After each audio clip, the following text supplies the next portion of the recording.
മലപ്പുറത്ത് Nipah virus സ്ഥിരീകരിച്ചതിനെ തുടർന്ന് പ്രതിരോധ പ്രവർത്തനങ്ങൾ ശക്തമാക്കിയതായി മന്ത്രി വീണ ജോർജ്. നിപ്പ പ്രതിരോധത്തിന് സംസ്ഥാനം സജ്ജമാണെന്ന് മന്ത്രി അറിയിച്ചു. രോഗം സ്ഥിരീകരിച്ച വ്യക്തിയുടെ പ്രാഥമിക സമ്പർക്ക പട്ടികയിൽ 214 പേരാണുള്ളത്.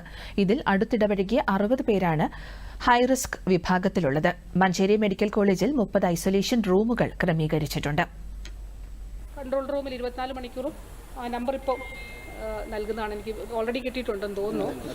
അതെ, അപ്പോൾ അവിടെ വിളിക്കാം. ഏതെങ്കിലും പിന്നെ ട്രാൻസ്പോർട്ടേഷന് വേണ്ടിയിട്ട് ഇപ്പോൾ ഹൈറിസ്ക് കോൺടാക്ട്സിലുള്ളവർക്ക് പനിയുണ്ടോ വിളിച്ചു പറയുക ദയവായി.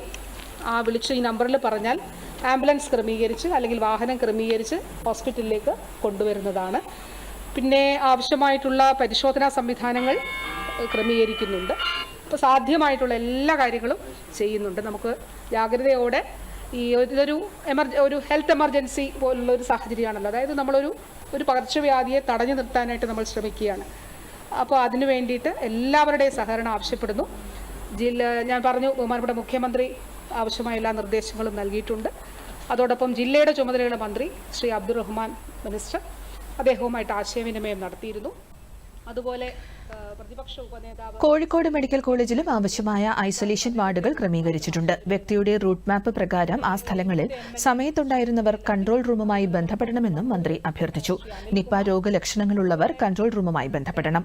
പനിയോടൊപ്പം തലവേദന, ജന്നി, ചുമ, ശ്വാസതടസ്സം, ശ്വാസമുട്ടൽ തുടങ്ങിയവയാണ് രോഗലക്ഷണങ്ങൾ. മലപ്പുറം ജില്ലയിൽ പൊതു ഇടങ്ങളിൽ ഇറങ്ങുന്നവർ നിർബന്ധമായും മാസ്ക് ധരിക്കണം.